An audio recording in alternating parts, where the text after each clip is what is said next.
Hi friends, അപ്പോൾ തിരുവത്താഴത്തിന്റെ സ്മരണകൾ പുതുക്കി മറ്റൊരു പെസഹ കൂടി വന്നിരിക്കുകയാണ്. അപ്പോൾ ഞാൻ ഇന്ന് ചെയ്യാൻ പോകുന്നത് നമ്മുടെ പെസഹ വ്യാഴത്തിന് നമ്മൾ ക്രിസ്ത്യൻസിന്റെ ഇടയിൽ ചെയ്യുന്ന ഒരു സ്പെഷ്യൽ അപ്പുണ്ട്, പെസഹ അപ്പം എന്ന് പറയും. പെസഹ അപ്പം തേങ്ങാപ്പാൽ ഉണ്ടാക്കുന്ന പരിപാടിയിലേക്ക് കടക്കാൻ പോവാണ്. അപ്പൊ എനിക്ക് തോന്നുന്നു നിങ്ങൾ എല്ലാവരും കൂടി വന്നു കഴിഞ്ഞാൽ നമുക്ക് ആഞ്ഞു പിടിച്ച് പെട്ടെന്ന് പരിപാടി തീർക്കാം. വലിയ ആഘോഷങ്ങളൊന്നുമില്ല, കൊറോണയൊക്കെ ആയിട്ട് എല്ലാവരും വീട്ടിലിരിക്കുകയാണെന്ന് അറിയാം. ഉള്ള കാര്യങ്ങളൊക്കെ വെച്ച് നമ്മൾ ചെയ്യുന്നു. പ്രത്യേകിച്ച് നമുക്ക് ഓശാന ഞായറിന് കിട്ടേണ്ട കുരുത്തോല കിട്ടിയിട്ടില്ല, അതുകൊണ്ട് കുരിശ് വെക്കാൻ പറ്റത്തില്ല അപ്പത്തിന്. ബാക്കിയുള്ള എല്ലാ കാര്യങ്ങളും ഉണ്ട്. അപ്പൊ വീഡിയോയിലേക്ക് കാണാം. ഒരു പ്ലേറ്റ് അപ്പത്തിന് വേണ്ടി ആദ്യമായിട്ട് നമ്മൾ 1.5 ഗ്ലാസ് പച്ചരി എടുത്ത് കുതിർത്തി വെച്ചിട്ട് 5 മണിക്കൂറിന് ശേഷം മിക്സിയിൽ നല്ല കുഴമ്പ് രൂപത്തിൽ അത് മിക്സിയിലിട്ട് അടിച്ചെടുക്കണം. പച്ചരി നല്ലോണം വരഞ്ഞ് നമ്മുടെ ദോശമാവിന്റെ ഒക്കെ പരുവല്ലേ, അതുപോലെയാണ് നല്ല കുഴമ്പ് രൂപത്തിൽ. ഒരിക്കലും ലൂസായി പോകാൻ പാടില്ല. അതുകൊണ്ട് തന്നെ വെള്ളം ഒഴിക്കുമ്പോൾ മിക്സിയിൽ പ്രത്യേകം ശ്രദ്ധിക്കുന്നത് നിരപ്പന് വെള്ളം കൊടുത്താൽ മതി. 1.5 ഗ്ലാസ് പച്ചരിക്ക് നമ്മൾ കൊടുക്കേണ്ടത് ഒരു 1/2 ഗ്ലാസ് ഉഴുന്നാണ്. ഉഴുന്നും ഈ പറഞ്ഞ പോലെ 5 മണിക്കൂർ വെള്ളത്തിൽ കുതിർത്തി വെക്കുക. അതിനുശേഷം നന്നായി കഴുകിയിട്ട് മിക്സിയിൽ നല്ല കുഴമ്പ് രൂപത്തിൽ അടിച്ചെടുക്കുക. അത് നമ്മുടെ നേരത്തെ അരച്ചു വെച്ച പച്ചരിയിലേക്ക് ഈ പറഞ്ഞ പോലെ മിക്സ് ചെയ്യുക.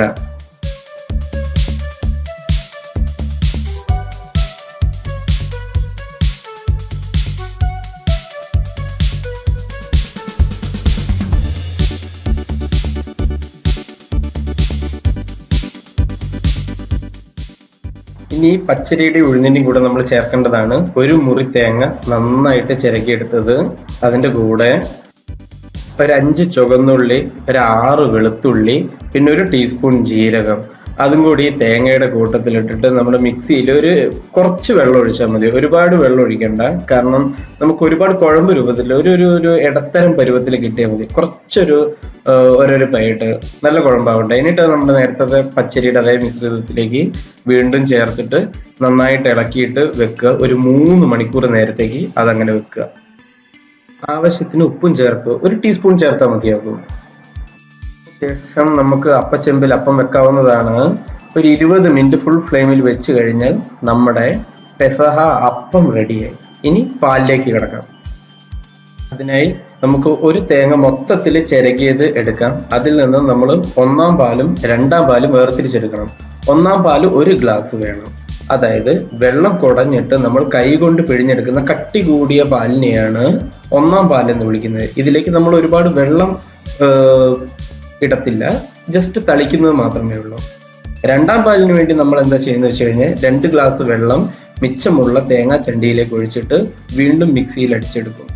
എന്നിട്ട് അത് പിഴിഞ്ഞെടുക്കും. അത് നമുക്ക് ഏകദേശം ഒരു 2 ഗ്ലാസ്സോ അല്ലെങ്കിൽ 2-3 ആയാലും പ്രശ്നമില്ല. നമുക്ക് പിന്നീട് വറ്റിക്കാൻ വേണ്ടിയിട്ടുള്ളതാണ്. അത് നമ്മൾ നന്നായിട്ട് പിഴിഞ്ഞെടുക്കുക. എന്നിട്ട് 1-ാം പാലും 2-ാം പാലും സെപ്പറേറ്റ് ചെയ്തിട്ട് വെക്കുക.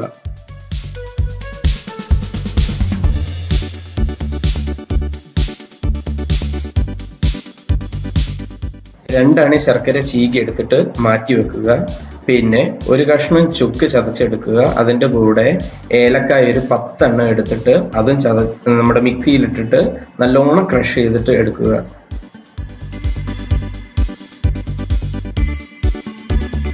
രണ്ട് ടേബിൾ സ്പൂണ് നമ്മുടെ ഏതെങ്കിലും ഒരു അരിപ്പൊടി എടുത്ത് അതും വെള്ളത്തിൽ കലക്കിയിട്ട് വെക്കുക.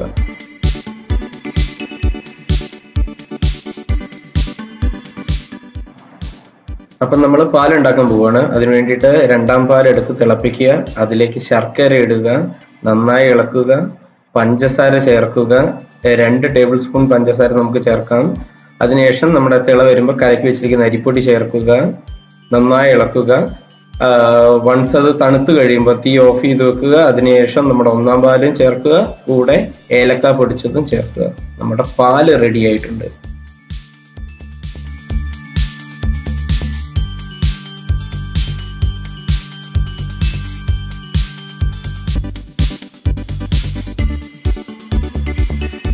എങ്ങനെയുണ്ട് നീനു? കഴിച്ചു നോക്കിയേ.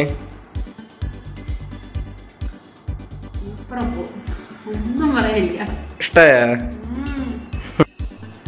നല്ല സൂപ്പർ അപ്പം കേട്ടോ. നിങ്ങൾ എല്ലാവരും ട്രൈ ചെയ്ത് നോക്കണം.